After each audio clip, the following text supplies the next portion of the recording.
Nagluluwat. Ano po bang ibig sabihin ng pagluluwat? Yung natagalan.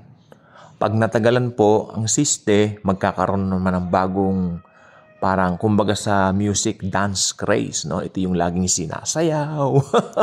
Tapos ito yung laging sikat, pinapatugtog sa mga radyo, ba mga ganyan, lagi natin narinig sa YouTube, Spotify, kung saan-saan pang platforms. Tapos maya-maya laos na. Okay. Ganon din po ang nangyayari sa mga Bible prophecies. Okay, let me cite some example here.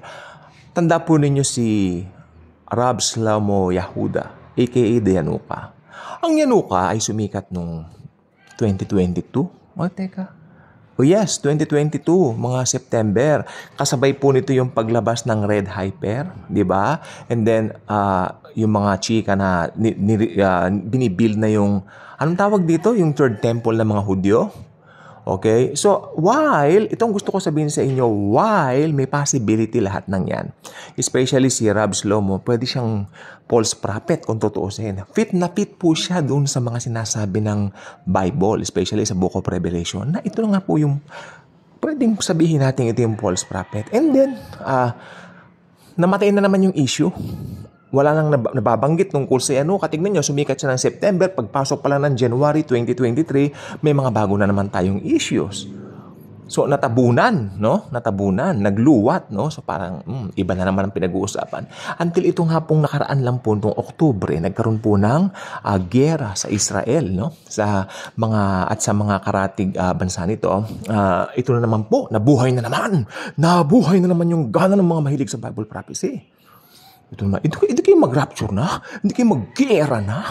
Diba? Hindi kaya, ito na yung apocalyptic, mga ganyan. Ito na po yung hyping na tinatawag, no? Kaya, sad to say, sa mga platforms, hindi ko pinapanood yung, meron po kayong alam dito na parang, ito na po mga minamahal ang mangyayari, ito na po nangyayari na, mga ganyan.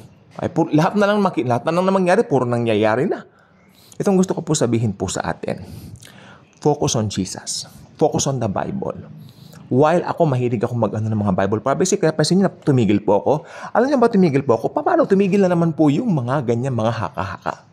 Ibig sabihin, wala po tayo narinig tungkol sa Israel ngayon. Okay, may narinig po ba kayo? Anong bago? Give me. Not unlike nung mga bandang October, November, pagbukas ko pa lang ng YouTube, naka-headline na lahat ng yan. Ngayon, hindi. Wala po tayong naririnig, hindi po ba? Kaya ang mga tao, napansin ko lang po, kaya ginawa ko itong video nito, napansin ko lang po kasi minsan meron pong possibility na madarang lang tayo o madala tayo ng hype. Okay? So, yeah.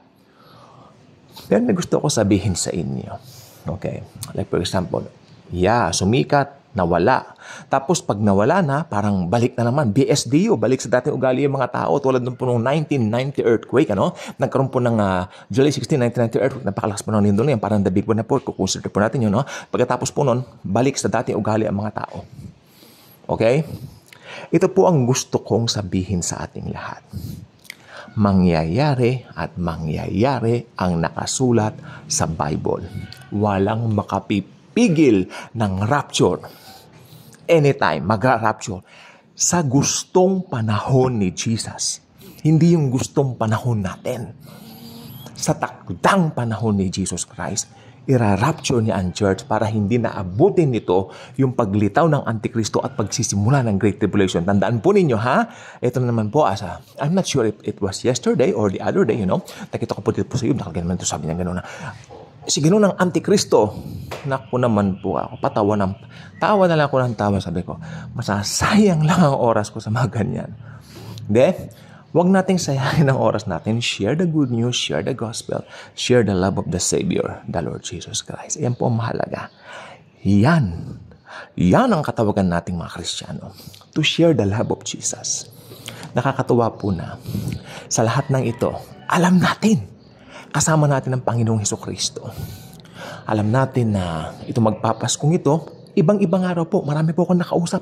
Parang hindi Pasko ngayon. Parang mahal na araw. Kaya talagang ganyan. Talagang mainit ang panahon